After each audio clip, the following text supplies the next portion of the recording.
Seperti permintaannya, Dylan pulang lebih awal hari ini karena ia ingin menjenguk sang kakak di sebuah rumah sakit. Kalau biasanya Dylan selalu diantar oleh Pak Udin, hari ini Meg menawarkan diri untuk mengantarkan bosnya itu ke rumah sakit. "Apa kamu yakin ingin mengantarkan aku, Meg?" "Ya, Tuan. Aku tidak ingin merepotkanmu, Meg." "Sama sekali tidak, Tuan. Lagi pula pekerjaan saya sudah selesai dan saya punya waktu luang saat ini," jawab Meg sembari membukakan pintu mobil untuk Dylan. Dylan pun masuk ke dalam mobil dan duduk dengan santai di kursi bagian belakang. Setelah Dylan masuk, Meg pun bergegas menuju kursi kemudi kemudian segera melajukan mobil mewah tersebut meninggalkan perusahaan besar milik Dylan. Setelah menempuh perjalanan sekitar 30 menit, mobil mewah yang dikemudikan oleh Meg pun tiba di sebuah halaman rumah sakit. Kedatangan kedua lelaki tampan itu disambut oleh seorang dokter yang selama ini merawat kakak kandungnya Dylan. "Bagaimana kondisinya, Dok?" tanya Dylan dengan wajah cemas. "Sebaiknya Tuan lihat sendiri bagaimana kondisinya saat ini," sahut dokter sembari menuntun Dylan menuju ruangan di mana kakek kandung Dylan sedang dirawat. Dylan semakin cemas setelah mendengar jawaban dari dokter. Ia yakin bahwa kakaknya saat ini dalam kondisi yang tidak baik. Setibanya di ruangan itu, benar saja, wanita itu terlihat lemah. "Kak, kenapa kakak jadi seperti ini?" Dylan menghampiri wanita yang sedang duduk di tepian tempat tidur pasien dengan tatapan kosong menerawang, menatap ke arah luar jendela. "Sudah beberapa hari ini dia tidak mau makan, Tuan. Setiap kali saya ingin menyuapinya makan, makanannya selalu dilempar dan dibuang ke jendela," jawab seorang suster yang sengaja disewa oleh Dylan khusus untuk merawat kakak perempuannya. Dylan menghembuskan napas dalam kemudian duduk di samping wanita itu. "Kak, kakak makan dulu, ya?" bujuk Dylan sembari mengelus lembut pundaknya. Perlahan wanita itu berbalik kemudian menatap Dylan lekat. "Dylan, apakah ini kamu?" "Ya, Kak. Ini Dylan." "Dylan, jangan tinggalkan kakak. Kakak takut." Dengan tubuh bergetar, wanita itu memeluk tubuh Dylan sambil menangis lirih. Dylan pun membalas pelukannya dan mencoba menenangkan kakak perempuannya itu.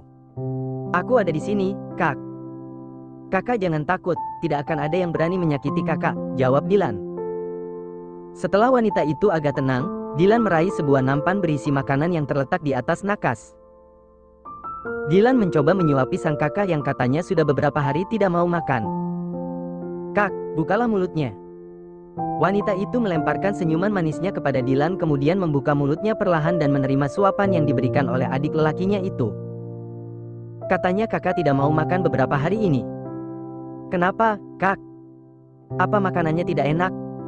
Kakak ingin makan apa? Sebutkan saja, nanti pasti ku belikan." "Bukan, Dylan. Bukan itu. Kakak takut dia datang lagi dan mengancamku," jawabnya sambil melirik ke kiri dan ke kanan, memperhatikan sekelilingnya dengan wajah ketakutan. "Hufet." Dylan kembali menghembuskan napas beratnya. "Kakak tidak perlu takut, para penjaga keamanan dan tim medis di sini tidak akan membiarkan siapapun berbuat jahat kepada kakak. Semua itu hanya perasaan kakak saja," jawab Dylan. Dylan kembali menyuapi wanita itu hingga makanan yang ada di atas piring tersebut pun ludes tak bersisa. Dylan tersenyum puas. Ia meraih tisu kemudian membersihkan sisa noda makanan yang tertinggal di pinggir bibirnya. Selesai makan, Dylan mengajak kakak perempuannya itu jalan-jalan di sekitar halaman rumah sakit. Wanita itu terlihat bahagia karena hari ini Dylan bersedia menemaninya. "Tuan, maafkan kalau pendapat saya salah.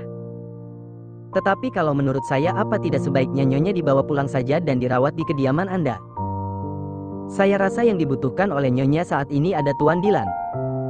Lihatlah, betapa tenangnya Nyonya saat bersama Anda," tutur Meg. Dylan menghentikan langkahnya kemudian memperhatikan wanita yang sedang duduk di kursi roda tersebut dengan tatapan iba. "Sepertinya kamu benar, Meg. Apa sebaiknya aku bawa saja dia kembali ke kediamanku? Tapi, bagaimana jika dia kembali tak terkendali seperti dulu? Semua orang pasti akan ketakutan dan panik," jawab Dylan. "Tugaskan beberapa orang dokter untuk berjaga-jaga, Tuan Dylan. Kita tidak tahu bagaimana suasana hati Nyonya di setiap harinya, bukan?" tutur Meg. Dylan nampak menimbang-nimbang saran dari Meg. Sebenarnya Dylan belum yakin membawa kakak perempuannya itu kembali ke kediamannya. Dia takut kejadian dulu terulang lagi, di mana kakak perempuannya seringkali ingin menyakiti dirinya sendiri dan juga orang-orang di sekitarnya. Bagaimana, Tuan Dylan? Mungkin besok akan kuputuskan, apakah aku akan membawanya kembali atau membiarkannya di tempat ini, jawab Dylan. Di perjalanan pulang menuju kediaman Dylan, Dylan masih galau memikirkan saran Meg. Di tengah-tengah kegalauannya, tanpa ia sadari bahwa saat itu Dylan sedang melewati sekolah Maria. Seorang gadis cantik baru saja keluar dari gerbang sekolahnya sambil mengendarai skuter matic berwarna pink dengan wajah lelah. Dan sekarang gadis itu melaju tepat di hadapan mobil yang sedang dikemudikan oleh Meg. Dylan yang baru menyadari keberadaan gadis itu sontak terkejut. "Meg, awas! Jangan cari masalah dengan gadis di depan itu." "Untuk hari ini aku tidak ingin berurusan dengannya," ucap Dylan dengan wajah panik sembari menunjuk seorang gadis yang sedang melaju dengan skuter matic berstiker Hello Kitty tersebut. "Memangnya siapa gadis itu, Tuan?" tanya Meg heran. "Dia Maria, gadis yang aku ceritakan padamu dulu. Anak bungsu dari pasangan Tuan Marcelo dan Nyonya Marisa." "Benarkah? Bolehkah aku bermain-main dengannya, Tuan Dylan?" "Ya, hitung-hitung balas dendam karena dia sudah mengerjai Anda tempo hari," ucap Meg sambil menyeringai. Sontak saja Dylan mengeluarkan jurus sentilan mautnya ke kepala Meg. Pletak! "Au!" pekik Meg sambil mengusap kepalanya yang kena sentil oleh Dylan. "Kurang asam kamu, Meg. Kamu akan berurusan denganku jika berani menyentuhnya." "Ingat, hanya aku yang boleh menyentuh gadis itu," geram Dylan dengan wajah kesal menatap punggung Meg yang kini malah terkekeh setelah mendapatkan sentilan maut dari Dylan. "Maafkan saya, Tuan. Saya hanya bercanda." Mobil yang dikemudikan oleh Meg masih melaju di belakang Maria. Meg tetap menjaga jarak aman dengan gadis itu hingga beberapa meter jauhnya. "Meg, apa kamu tidak curiga pada motor yang melaju di samping gadis itu?" "Entah mengapa aku merasa gelagat mereka terlihat mencurigakan," ucap Dylan sambil memperhatikan dua orang laki-laki yang sedang mengendarai sebuah motor dengan berboncengan tak jauh dari motor Maria. "Ya, saya juga merasa curiga, Tuan. Sepertinya mereka sedang membuntuti gadis itu." Ternyata firasat Dylan benar. Setelah merasa agak sepi, kedua orang itu memepet motor yang sedang dikendarai oleh Maria. Maria terperanjat dan beruntung dia bisa mengontrol laju motornya dan berhenti tanpa cedera sedikit pun. "Mau apa kalian?" pekik Maria dengan wajah memucat ketika kedua lelaki itu menghampirinya. "Sini, mana kunci motormu?" "Serahkan padaku, cepat!" titah salah satu dari kedua lelaki itu dengan mata membulat menatap Maria. "Aku tidak mau," ucap Maria sembari menarik kunci motor matiknya kemudian menggenggamnya dengan erat. "Ayo, cepat ambil." "Keburu ada orang," titah salah satu lelaki lainnya. Lelaki yang sedang mengancam Maria mengeluarkan sebuah pisau lipat kemudian mengacungkannya kepada gadis itu. Tubuh Maria bergetar hebat dan wajah cantik gadis itu nampak memucat. "Ih, jangan begitu dong, Bang. Gak kasihan apa sama gadis polos ini," ucap Maria dengan terbata-bata. "Jangan banyak bacot, Neng cantik. Lah, masih mending abang cuma minta kunci motornya doang. Lah, kalau abang minta sama nengnya sekalian, gimana ayo?" Dylan yang sudah tidak bisa menahan emosinya segera keluar dari mobil dan menghampiri kedua lelaki itu. "Aku pastikan tangan kalian akan patah menjadi dua jika berani menyentuh gadis itu," ancam Dylan sambil menyeringai. Karena gugup dan ketakutan, kedua lelaki itu segera menyerang Dylan secara brutal. Dengan hanya bermodal nekat tanpa basic ilmu bela diri sedikit pun, kedua lelaki itu mencoba meninju dan menendang Dylan. Namun, mereka tidak tahu bahwa Dylan dulunya pernah menjadi juara karate tingkat internasional saat masih SMA. Serangan membabi buta dari kedua lelaki itu sama sekali bukan masalah untuk seorang Dylan. Meg terpelongo di dalam mobil sambil memperhatikan perkelahian Dylan dengan kedua lelaki yang terlihat konyol tersebut. "Sebenarnya Anda kenapa, Tuan Dylan? Katanya tidak suka sama gadis ingusan itu, tapi kenapa malah menolongnya? Kenapa tidak dibiarkan saja kedua orang itu mengerjainya?" gumam Meg sambil menggaruk kepalanya yang tidak gatal. Hanya dalam hitungan detik, kedua lelaki itu sempoyongan dan kemudian ambruk di tempat. Salah satu dari lelaki itu jatuh di samping kaki Maria.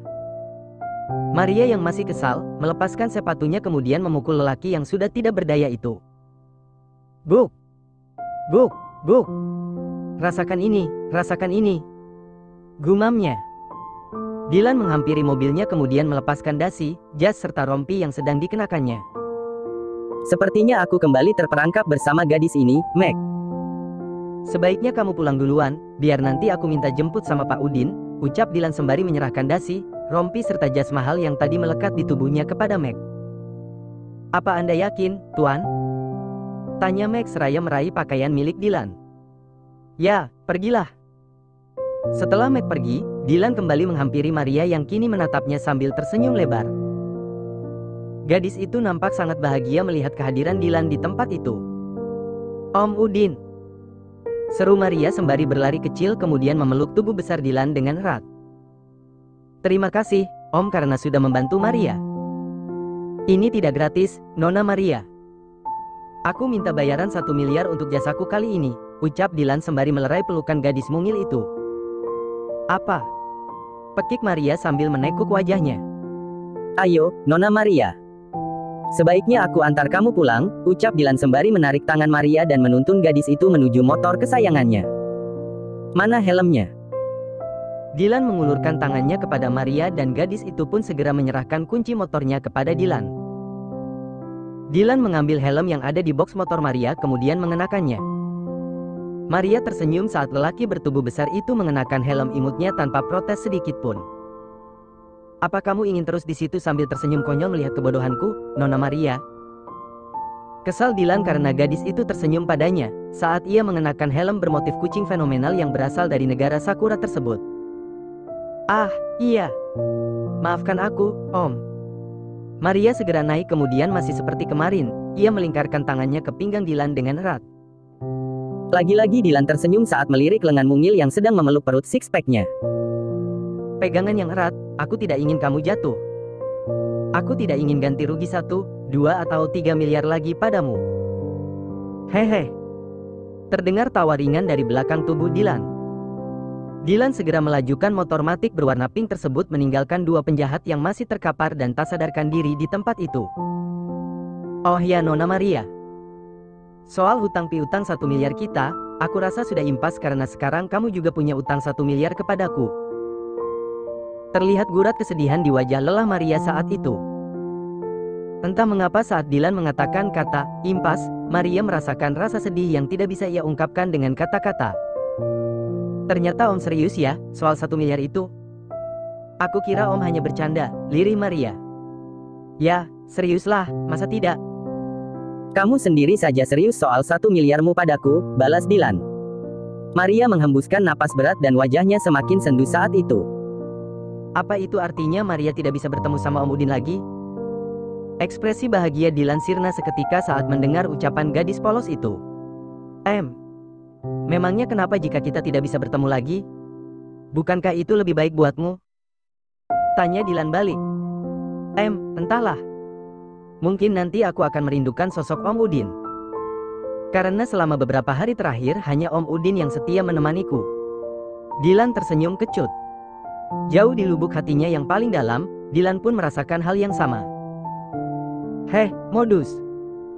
Aku yakin kamu pasti merindukanku dengan alasan tertentu, ya, kan? Kamu rindu karena tidak bisa mengerjai aku lagi. Ih, kok Om Udin ngomongnya seperti itu? Tapi, aku benar, kan? Om Udin berhenti di sini.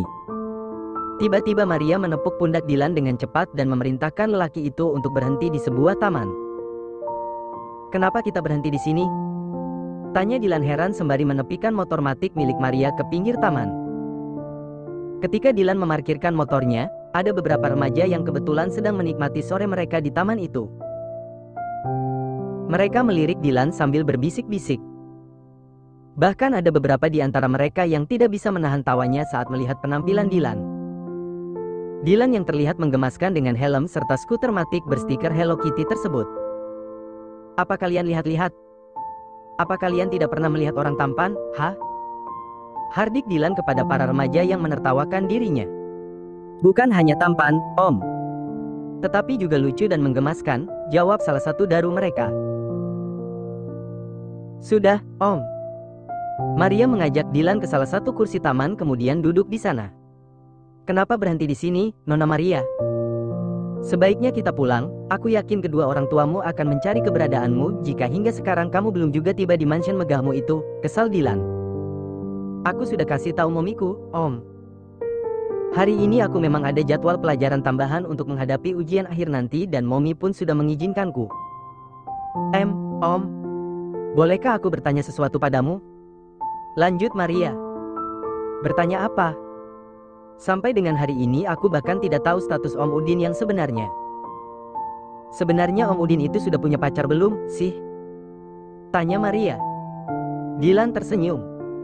Bukan hanya seorang kekasih, Nona Maria. Om Udin ini sudah punya seorang istri dan bahkan sudah punya anak 3. Memangnya kenapa, Nona? Kamu naksir Om Udin, ya? Goda Dylan sambil mencolek dagu Maria. Maria terlihat kecewa setelah mendengar jawaban Dylan. Aku kira Om masih single. Dylan tergelak sambil menutup mulutnya, sedangkan Maria masih menatap lelaki itu dengan seksama. Tiba-tiba saja mata Maria tertuju pada luka di tangan Dylan. Sebuah luka gores yang mungkin terjadi akibat perkelahian tadi. Maria bergegas meraih tangan Dylan kemudian memeriksa luka tersebut. Om, kamu terluka? Pekik Maria. Ah, itu cuma luka gores. Tidak apa-apa, jawab Dylan. Ia ingin menarik kembali lengannya tetapi ditahan oleh Maria. Biar Maria kasih plester luka, Om.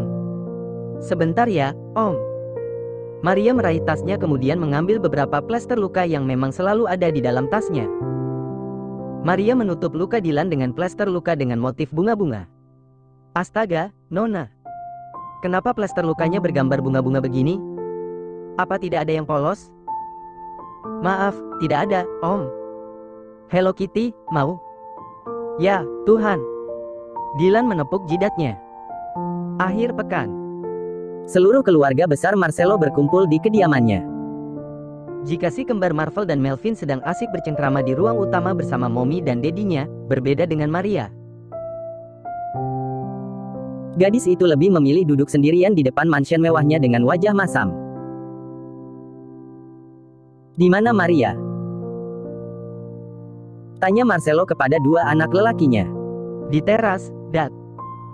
Entah kenapa sama itu anak, sepertinya sejak tadi Melvin perhatikan wajahnya terus menekuk.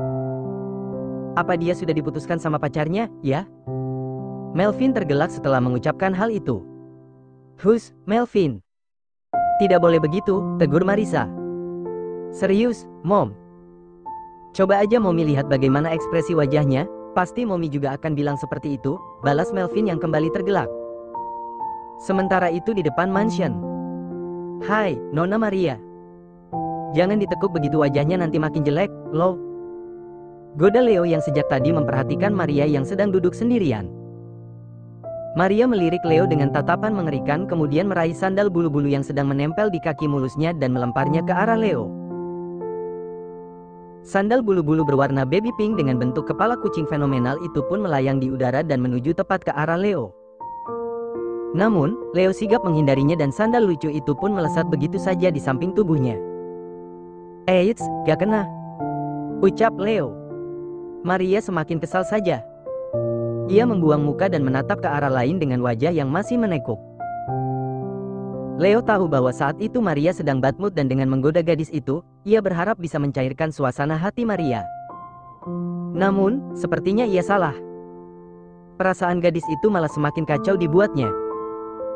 Leo meraih sandal milik Maria yang tergeletak di atas tanah kemudian menghampiri gadis itu. Ini sandalmu, Nona Maria. Leo menyerahkan kembali sandal bulu-bulu milik Maria kemudian duduk di samping gadis itu. Maria meraih sandalnya dari tangan Leo dan mengenakannya kembali tanpa bicara sepatah kata pun. Sebenarnya kamu kenapa, Maria? Sejak tadi kulihat wajahmu murung begitu, tanya Leo. Di antara ketiga anak Yo, hanya Leo yang berani menyebut Maria dengan sebutan nama. Ia sudah terbiasa dan Maria pun tidak pernah mempermasalahkan hal itu. Aku lagi bete, Leo. Tolong jangan ganggu aku untuk saat ini, jawab Maria yang masih tidak ingin membalas tatapan Leo.